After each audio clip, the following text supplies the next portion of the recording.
Dans un live Instagram dont Dana White a le secret, il a dévoilé les contours de l'avenir proche de la catégorie middleweight et donc nous allons avoir Rust le 18 octobre prochain, main event de l'UFC Vancouver, Régnier de Reader contre Fluffy Hernandez, numéro 5 contre numéro 6 de la catégorie middleweight, et Dana White qui précise, parce que il y a aussi quand même Caio contre Nassour qui s'affrontent à l'UFC Paris le 6 septembre, tout en écorchant le nom de famille de Nassourdine puisqu'il l'appelle Ivanov et non Imavov. En tout cas, il fait ce que littéralement tous les mecs qui ne font pas attention au nom de famille font, et il précise, on va voir comment tout ça évolue, mais à la fin on aura un challenger chez les middleweight pour le titre de Khamzat Chimaev. Ces combats, Nassourdine Imavov contre Caio Borralho et Régnier de Reader contre Fluffy Hernandez, ont d'énormes implications pour la suite.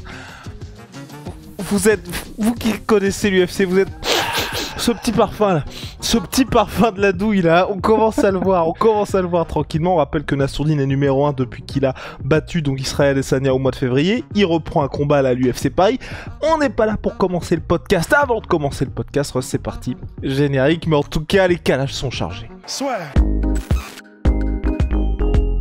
Winamax te rembourse ton premier pari en cash si celui-ci est perdant dans la limite de 100 € et en plus avec le code LASSEUR10, 10 € supplémentaires en cash. Attention, les jeux d'argent sont interdits aux mineurs. Jouer n'est pas une alternative au travail et ne permet pas de s'enrichir, donc jouez de manière responsable. Bon, t'en as pensé quoi toi de cette intervention de Dana White? On le sentait venir quand même, on le sentait venir. On le sent. En fait, c'est ça qui fait chier, c'est que on le sentait venir, on en a parlé dans un des podcasts récents, celui d'hier je crois, sur la Surplus, et en fait on le sentait venir, le bail de... On savait pas sous quelle forme ça allait être, puisque Khamzat a lui aussi dit qu'il voulait combattre, je crois que c'est le 26 octobre, enfin en tout cas sur Abu Dhabi, sur la carte d'Abu Dhabi aux Émirats Arabes Unis, pour faire plaisir aux Émirats Arabes Unis, parce que maintenant c'est son pays, il a de nationalité de là-bas, il est très aidé par la famille royale là-bas, probablement que c'est grâce à ce passeport-là qu'il a pu combattre aux États-Unis aussi, en plus de Donald Trump. Donc voilà, il a très envie de combattre aux États Arabes Unis, aux Émirats Arabes Unis, Khamzat. Et on se posait la question de se dire, oh là, alors si l'UFC en plus peut et veut le faire, ils peuvent, mais contre qui est-ce qu'ils mettraient Khamzat aussi peu de temps après qu'il ait gagné le combat? Et on commençait à se dire, à avoir un peu peur en fait. On commençait à avoir peur qu'il propose le combat à Nassour si Nassour explose Caio Borralho comme il va le faire, parce que ça aurait été trop court, mais d'un autre côté, comme du coup Nassour n'est pas forcément connu à l'international et ne vend pas autant que d'autres qui sont soit anglophones, soit engagent un peu plus dans le trash talk, par exemple là du coup Khamzat Chimaev a déjà commencé à mettre à viser Régnier de Reader en mettant des RDR et une tête de mort, et en disant à Régnier de Reader je vais t'apprendre le grappling Habibi ou un truc comme ça.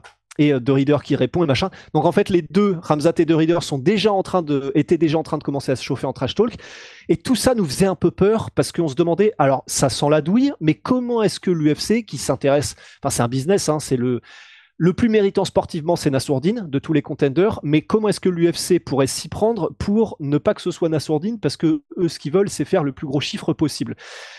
Et ben là, on commence à avoir un petit début de réponse. En fait, c'est voilà, Dana White qui le dit comme ça. Je veux dire qu'il le dit noir sur blanc, mais enfin qui le dit comme ça de vive voix.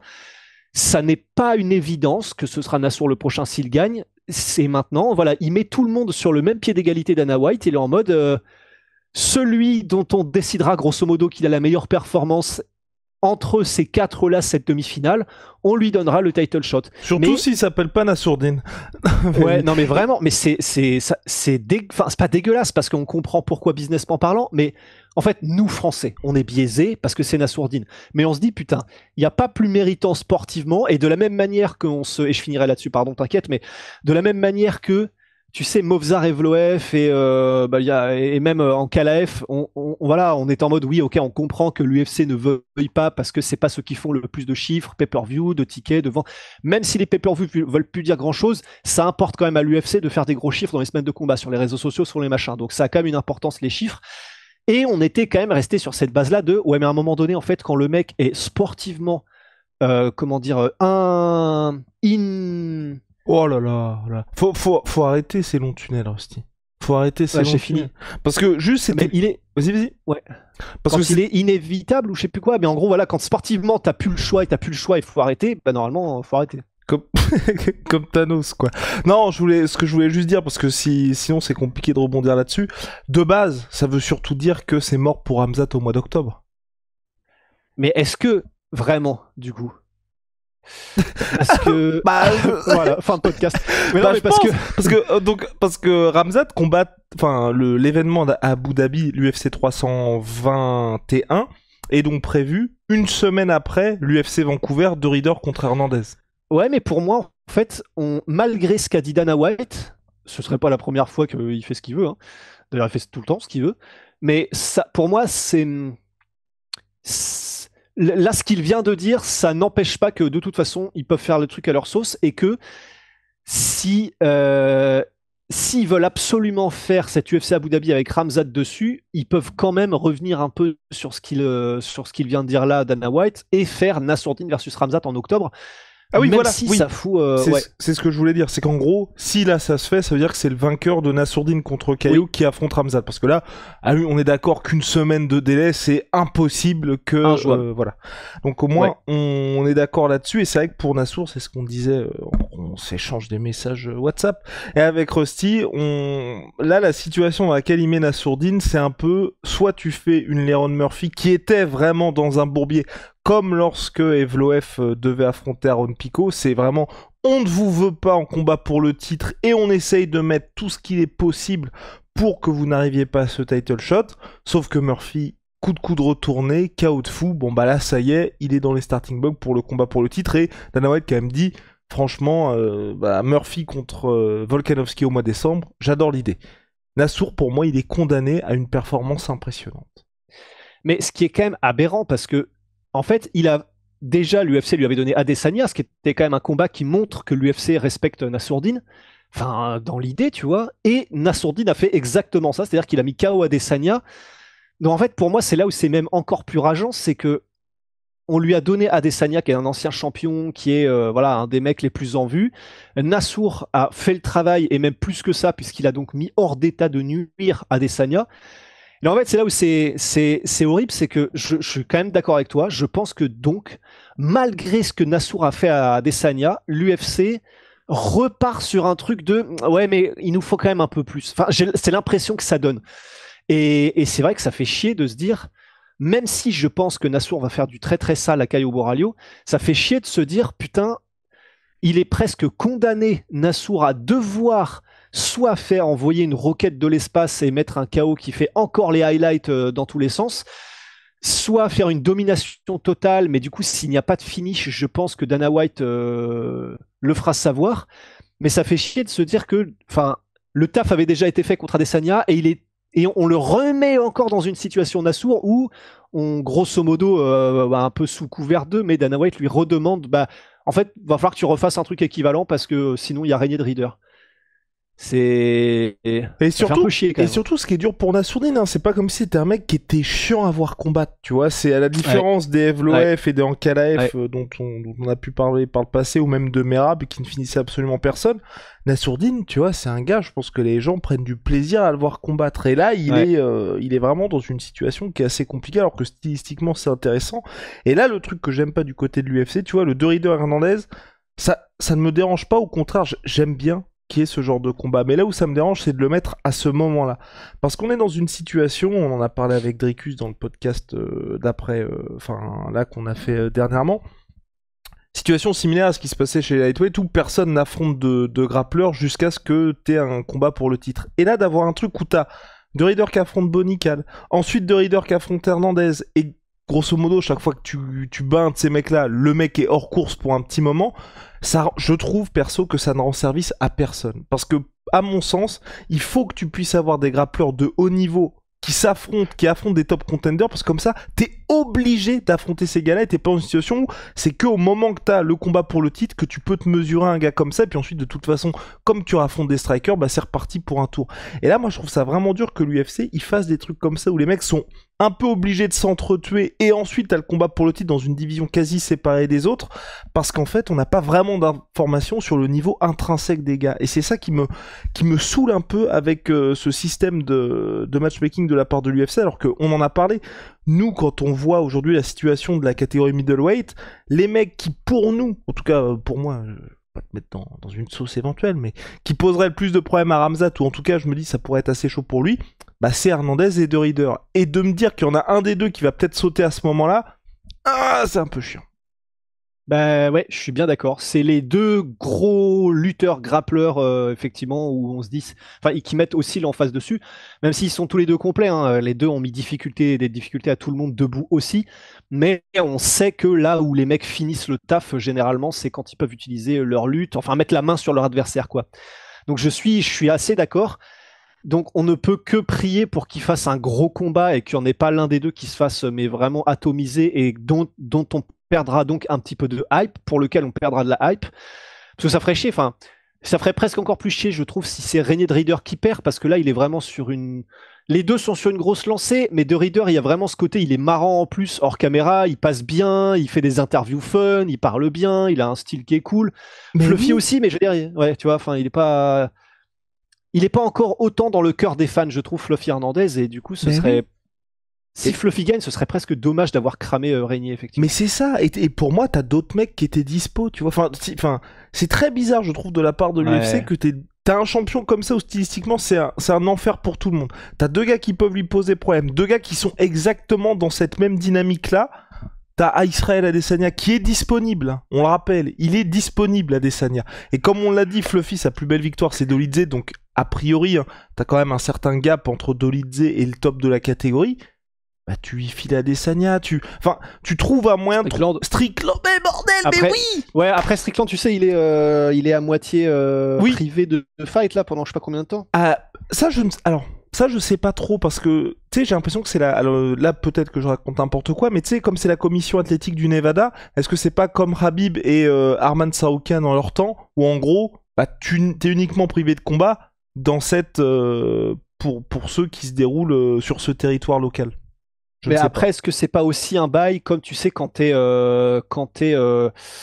interdit de combattre par la fédération française, enfin la fédération La antidopage FLD? française, la Ouais. FLD, et que tu vas combattre à l'étranger, même dans un pays européen, tu peux combattre dans ce pays européen, mais par contre, tu n'auras plus jamais le droit de combattre en France. Est-ce que là, c'est pas pareil dans le Peut-être... sens où tu peux Ah aller oui. combattre dans d'autres États, mais tu n'auras plus jamais le droit de recombattre dans l'État du Nevada, ce qui quand même ce serait problématique qu'ils Peut-être, puissent oui. plus combattre à Vegas, quoi. Complètement. Ouais, peut-être que c'est un truc comme ça. Mais en tout cas, bref, bah, y a pas de Bah, il y avait Sean d'autres gens, Strickland. quoi. Et c'est ce qui me saoule un petit peu, c'est que là, t'es dans une situation où c'est pas vraiment le moment de te griller quand même tes cartouches middleweight. Mais, Bah mais ouais, mais ça... j'ai envie de dire, est-ce qu'ils Hmm. le font pas exprès justement l'UFC, hein, de griller les lutteurs pour que Ramzat ait un règne tranquille, tu vois. Wow. Wow. Ouais, je ne sais pas. Je ne sais pas parce que tu vois, il y a aussi ce truc de... Là, on est dans une situation où depuis 2025, on a eu 5 champions différents, 6 si on compte Thomas Spinal, mais qui était déjà champion intérimaire, sur les 8 catégories masculines à l'UFC, ce qui est quand même absolument énorme. Et le Ouais. champion qui a le plus long règne, c'est dinguissime de se dire ça, c'est Pantoja, juillet 2023. Ça va Et, beaucoup trop vite aujourd'hui, hein. Ah ouais, c'est incroyable. Donc, Bah oui. je sais pas si l'UFC a tendance à se dire on va protéger Non, non, notre là bouc, c'était, mais je donnais l'idée comme ça, mais bah, après voilà, comme tu l'as dit, ça, en fait, ce qui est frustrant, c'est que ça reste quand même un combat que j'ai envie de voir de ouf. Mhm. Donc c'est juste qu'on va cramer un gars qui c'est dommage, pour lequel c'est dommage qu'on le crame pour Ramzat, mais le combat, j'ai hâte de le voir. Il va pareil. être trop bien. Ah bah là, ça va être incroyable. Vraiment et quelque part, là on blâme l'UFC. On blâme l'UFC, mais je vais me faire l'avocat du diable. C'est aussi un match-up parfait parce que c'est vrai que pour l'un comme pour l'autre, si le mec qui en sort, on pourra se dire bon bah c'est de bon augure pour Hamzat parce que t'as déjà réussi à survivre à soit de Reader, soit Hernandez, à la manière de ce qui se passe pour Nassour contre Caillot. On se dit si t'affrontes Caillot plutôt que d'affronter direct Hamzat, on peut cocher cette petite case là aussi. On peut, à 6 temps, enfin ça dépendra comment se passe le combat, parce que imagine, évidemment. Oui. c'est René de Reader, il se fait posséder en lutte pendant 3 rounds, et juste parce que du coup, il y a les rounds, donc tu te relèves, le Oui. 4e round commence debout, de Reader met un gros genou à Fluffy, et donc il gagne le combat après s'être fait posséder en lutte pendant 3 rounds. Là, on sera en mode d'accord, donc en fait, Oui. doit-on même faire le combat, tu vois. Oui, mais dans le sens, s'il Mais arrive dans à l'idée, cocher le ouais. truc, voilà, c'est ça. S'il arrive à cocher le truc, ouais. Mais, ouais, donc, putain, tout ça pour dire que... On la sent mal pour Ah, Nassourdine. Ouais, en fait, ouais, on la sent mal. Ça va dépendre effectivement parce que dépendant quand même de la manière avec laquelle Nassour dispose de Caio Borralho, là Caio, on n'est même pas encore au plus fort de ce qu'il va faire comme trash talk. Donc, c'est ça qui est bien, c'est que Caio, la semaine du combat de l'UFC Paris, la semaine de l'UFC Paris, il va continuer et là, il va vraiment mettre l'accélérateur sur les bastos, le trash talk, les conneries, enfin vraiment. Parce que lui, c'est vraiment le roi des conneries. Hein. Pour le coup, je sais que le bail de. C'est lui qui avait fait courir la rumeur que Dricus du Plessis était blessé, que c'est pour ça qu'il pouvait pas combattre Khamzat, mais littéralement 2 semaines avant que Dricus accepte le combat. Et Dricus avait ensuite révélé que c'était une énorme connerie, que Caio, en plus, ils se connaissent les deux, Dricus et Caio, que Caio ne connaissait personne dans le camp d'entraînement de Dricus. Et que du coup, il n'avait rien dit de Dricus, juste pour voir comment les médias allaient tourner le truc. Donc ça, c'était une connerie monumentale. Il y avait Ben Askren était décédé. Ben Askren était décédé. Ce malade. Ouais, et il s'en est tiré heureusement, mais Ben Askren il a dû avoir une opération des poumons, je crois. Et là, ça y est, il est chez lui et il y a un long chemin vers le Ben Askren qu'on connaît, quoi. Mais non, mais des trucs qui sont quand même assez chauds. Enfin, c'est typiquement le genre de choses quand t'as une influence comme ça, tu fais en sorte d'être sûr de pas raconter des conneries, quoi. Et c'est pour ça que tu sais que en vrai, Caio maintenant, et j'étais presque content du coup de voir que mon inconscient maintenant fonctionnait comme ça avec lui. Maintenant, quand je vois des headlines sur MMA Fighting, sur Twitter ou machin, et où c'est Caio qui dit un truc, maintenant, je pars du principe que c'est une connerie. Je pars du principe que le mec ment ou raconte n'importe quoi. Mais donc, tout ça pour dire que, en tout cas, pendant la semaine du combat, il va mettre ça et il va appuyer sur le champignon comme jamais par rapport à tout ça, justement. Donc, Nassourdine a l'habitude avec les Strickland et tout, mais il faut qu'il soit encore une fois prêt à ce que Caio essaye par tous les moyens de lui casser les couilles en racontant n'importe quoi. Mais donc, c'est l'avantage qu'on a, c'est que Caio va vendre le combat, que Nassour lui-même répond un petit peu en faisant des saillies sur les réseaux sociaux, il fait des petites vidéos pour répondre un petit peu du coup de manière marrante à Caio Borralho. Donc, l'avantage quand même du combat de Nas, c'est que ils vont quand même le vendre un petit peu, je pense. Caio va y aller à fond, Nassour va lui répondre. Le combat, je pense, va être très intéressant et va être spectaculaire dans la cage aussi.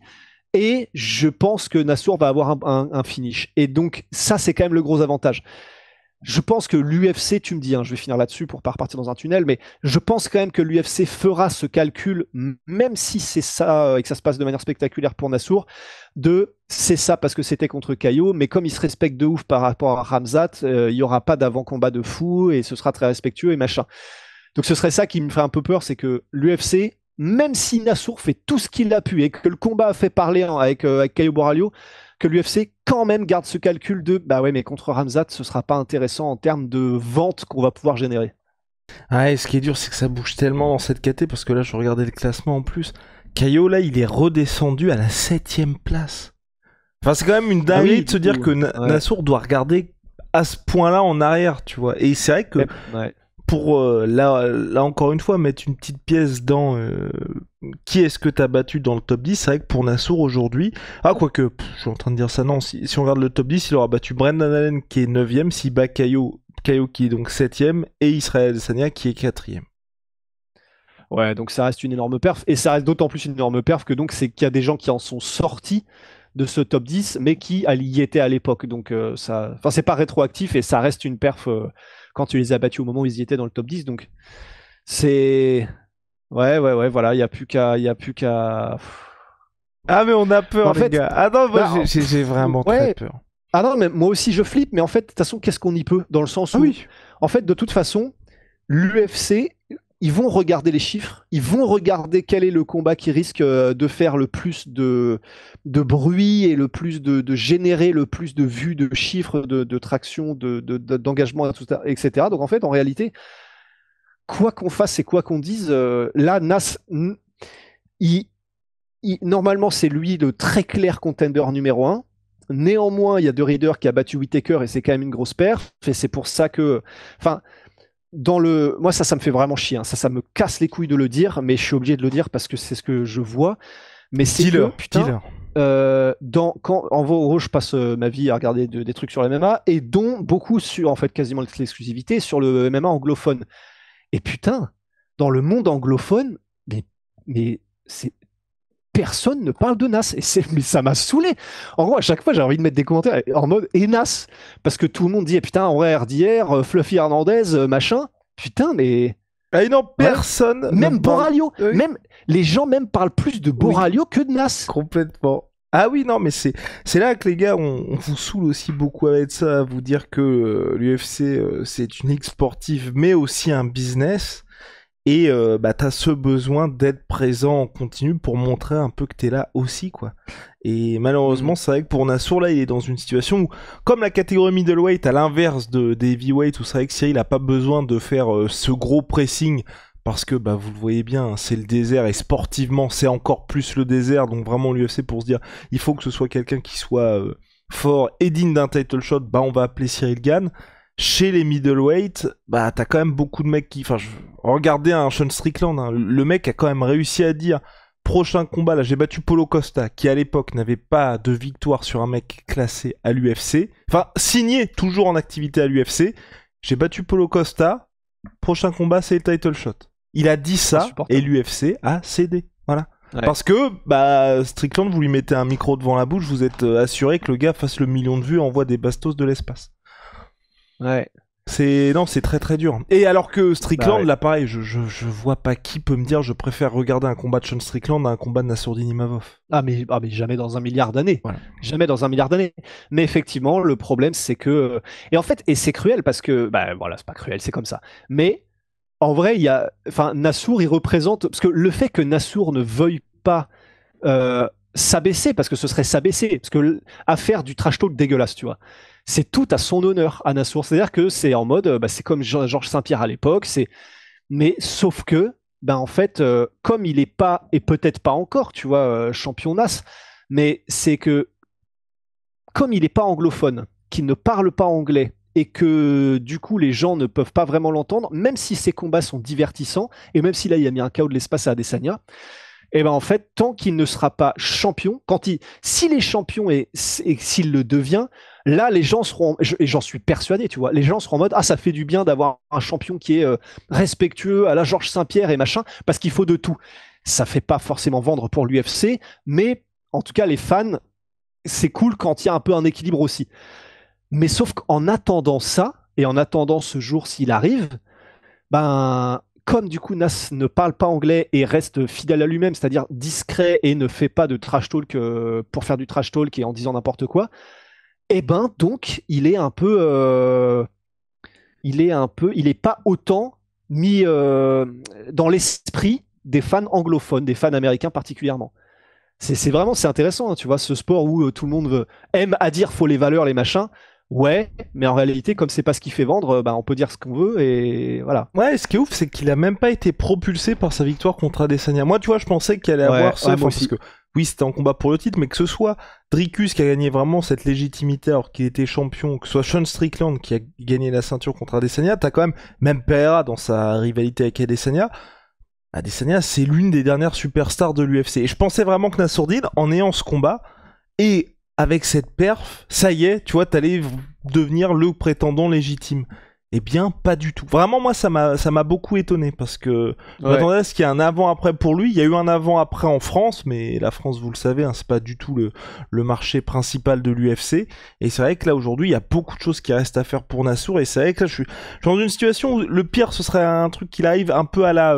c'était passé pour Manon Fiorot, où, tu vois, manquerait plus que Ramzat soit pris dans une rivalité où prochain title shot, n'importe hyper contre Hernandez. L'UFC organise ensuite la revanche. Enfin...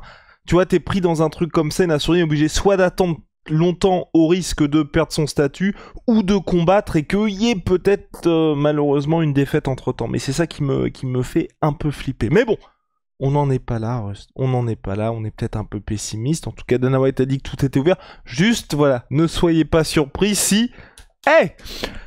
Énorme combat de RDR, c'est lui qui aura le prochain title shot contre Ramzat Chimaev. Ouais... Aïe, aïe, aïe. Mais après, par contre, l'autre question qu'il y aura si Nassour n'a pas été title shot, vraiment, c'est qui est-ce que tu affrontes? Bah ouais. Parce que s'il a battu entre-temps Caio Borralho et que donc RDR a battu Hernandez... Pour moi, ce qu'il faut... Allez. Et vraiment, là, c'est en raclons les fonds de tir. Enfin, fond de tiroir oui et non, mais la fameuse revanche contre Sean Strickland ou combat contre Dricus du Plessis.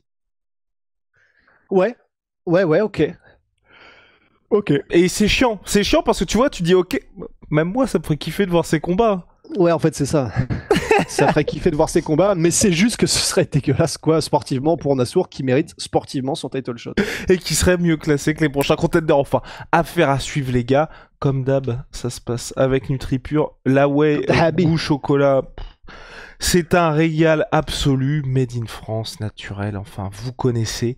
Code la sueur, moins 10% supplémentaire cagnoté pour votre prochain achat chez eux. Et puis les bars, que du naturel. Vous connaissez tous les ingrédients.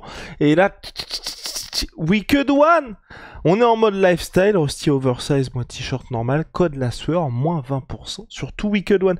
Et Rusty, il y avait un sujet subsidiaire, oui, il est temps pour nous de faire un disclaimer, un erratum, suite à la sortie de Monsieur Mornay-Visser, le head coach de Dricus du Plessis, ou peut-être que nous nous sommes un peu enflammés lors de cette interview, quelque peu décousue. C'est bizarre parce que oui. Au début, je pensais qu'on s'était trompé. Et en fait, on s'est pas exactement trompé, mais c'est très étrange. Et là, alors, c'est ce qui s'est passé exactement. Donc, on s'est trompé dans la temporalité. Alors.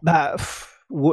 En fait, on a dit dans le podcast qu'on a fait sur la Sueur Plus, qui était sur qui sera le prochain. Enfin, je crois que c'était lui, hein, mais où on parle du futur de Dricus du Plessis.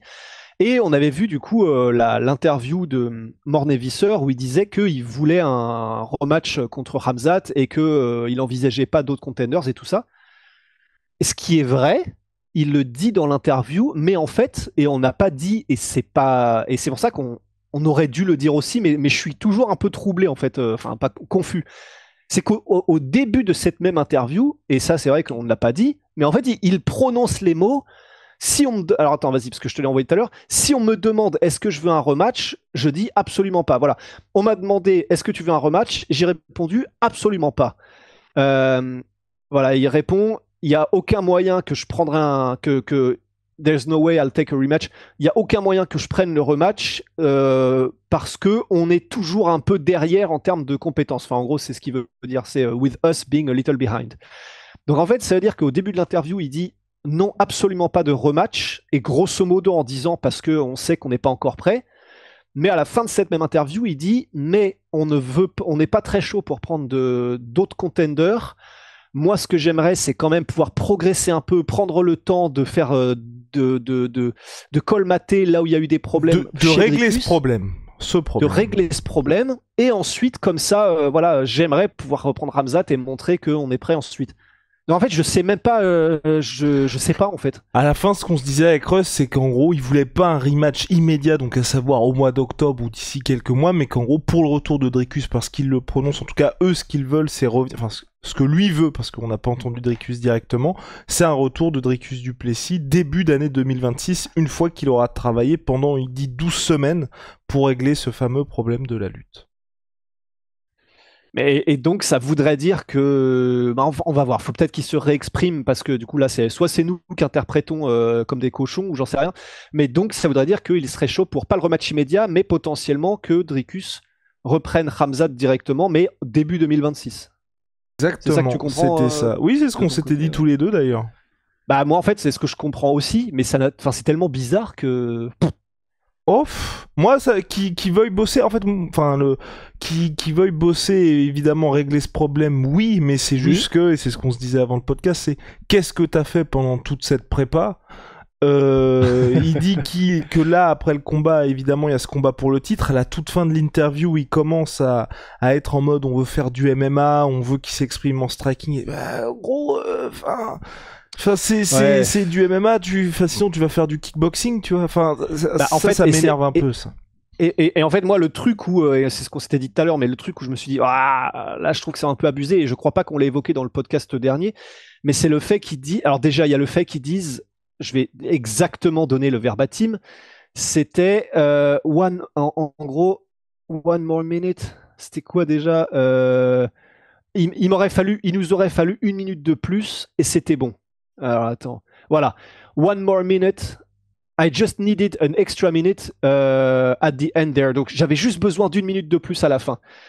Et il dit ça, oui, c'est à la fin du combat que ça s'est un peu décanté, qu'il y a eu des trucs, mais voilà, comme on l'a supputé, c'était peut-être aussi parce que Khamzat lui-même a essayé de ce qu'il avait dit, hein, mais de prendre des risques pour essayer de terminer Dricus, et du coup il a laissé des ouvertures, et il s'est fait aussi contrer, il a pris des mauvaises positions, ça c'est vrai.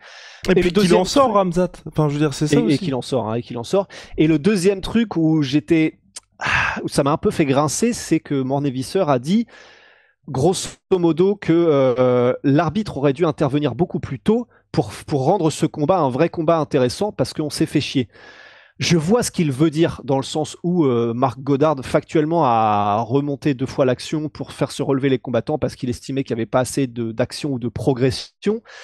Mais c'est quand même, je trouve, un peu un aveu pas de faiblesse, mais si, même de faiblesse de dire c'est l'arbitre qui aurait dû nous relever, ça veut dire donc que tu n'y arrives pas tout seul, et je trouve que c'est un peu abusé. Et d'autant plus que, et je finis là-dessus, d'autant plus qu'il dit toujours dans cette interview et à ce moment-là, moi voilà, j'aurais bien aimé un vrai combat, et il utilise le mot brawl, une vraie bagarre.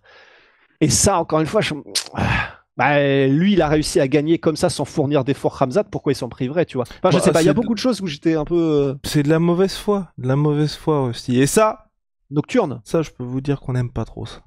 Mais oui, non, moi je pense que c'est de la mauvaise foi et c'est insupportable. En vrai, c'est insupportable et c'est encore plus insupportable, on l'avait dit dans le podcast hier, que ça vienne du head coach. Enfin, vraiment, tu vois, si c'est le combattant très, très frustré et tout. Mais voilà, Dricus, pour l'instant, sa seule prise de parole, c'est l'interview immédiate post-fight avec Joe Rogan. Extrêmement classe, il apporte des explications factuelles sur la performance de Khamzat. Il explique qu'il a été battu à la régulière, il n'y a pas de souci. Et là, t'as Mornevisser qui fait une interview de 30 minutes où t'as quand même des trucs où tu te dis waouh, mec, c'est un peu compliqué. Enfin, tu vois, faut avancer un peu. Vraiment, ça me fait toute proportion gardée, vraiment la même vibe que Conor qui perd contre Khabib et il est en mode j'ai perdu une bataille, mais pas la guerre, machin, c'est pas terminé. Non. Oh là, t'as perdu, on avance et puis voilà. En fait, d'un côté, c'est le mental de vainqueur qui font qu'ils en sont là aujourd'hui. Mais c'est pour ça que la réaction de Dricus pour moi était parfaite, c'est que même si Dricus c'est un vainqueur dans l'âme et que c'est un conquérant et que le mec a un mental inoxydable, il a quand même prononcé les mots, il était comme une couverture sur moi, je pouvais rien faire, j'avais juste à choisir est-ce que je voulais être à 4 pattes ou sur mon dos. Il mérite parfaitement d'avoir remporté cette victoire. Il n'y a pas eu un moment où Dricus a dit mais je trouve ça un peu dégueulasse, l'arbitre aurait dû nous relever et machin, j'aurais bien voulu une guerre. Et puis tu peux toujours te dire t'as quand même passé 21 minutes 40 avec Khamzat sur le dos, il a pas réussi à te finir. Enfin, je veux dire, c'est quand même enfin, si moi on m'avait dit Khamzat aura réussi 12 takedowns, passe 21 minutes de contrôle et n'arrive pas à finir Dricus. Non, c'est sûr. On peut faire l'argument qu'il a pas essayé autant qu'il aurait pu, Khamzat, ce qui est vrai. Et le nombre de tentatives de soumission le prouve, il n'y en a pas eu tant que ça, et le nombre de tentatives de progression vers une finition non plus. Il se complaisait à être en position totalement dominante, et on le comprend pourquoi, hein, c'est que Dricus ne pouvait rien faire en crucifix. Mais voilà, Dricus, il a été parfait, j'ai trouvé au micro ensuite, et là, il y a une petite frustration de se dire que c'est peut-être pas totalement... carré dans l'axe au niveau du rationnel, quoi. On verra bien. C'est pour ça, j'ai hâte de la prochaine, la première interview, grosse interview de Dricus après le combat. Est-ce qu'il va y aller comme ça? Parce que si ça se trouve, les deux sont en accord là-dessus et il va y aller à fond, ou peut-être qu'il fera un peu son mea culpa, mais très intéressé et intrigué par la prochaine prise de parole. Parce que tu peux pas non plus être dans... Enfin, ça serait chaud qu'il désavoue à ce point-là son head coach, parce que il en a dit beaucoup quand même, Mornevisser, que ce soit dans l'avant comme dans l'après-combat. Ouais, c'est sûr. Alors, par contre, c'est ce qui rend Mornevisser intéressant et vraiment divertissant. Oui. Ça, c'est clair que vraiment, c'est... Je sais plus qui disait, du coup, je crois que c'est le fameux Lucas Tracy qui disait que c'était le pound for pound, le coach le plus divertissant du game, Mornevisser. Et c'est vrai qu'au moins, tu t'ennuies pas parce que tu sais qu'il y a toujours des déclarations osées. Ça, c'est sûr. Mais effectivement, je pense pas qu'il y aura de désaveu, et je pense juste que du coup, parce que en fait, ils ont un peu la même mentalité, hein, Dricus et Mornevisser, ils ne voient que la victoire et rien d'autre, et tout autre résultat qu'une victoire spectaculaire et on ne parle même pas d'une défaite, parce que c'est ce qu'il dit aussi dans l'interview, il est en mode moi en fait on ne parle même pas de défaite. En gros il dit même lorsque des combattants arrivent au ah merde, comment s'appelle déjà le nom du club, le CRIT, je sais plus, ouais, enfin le CRIS ou un truc comme ça.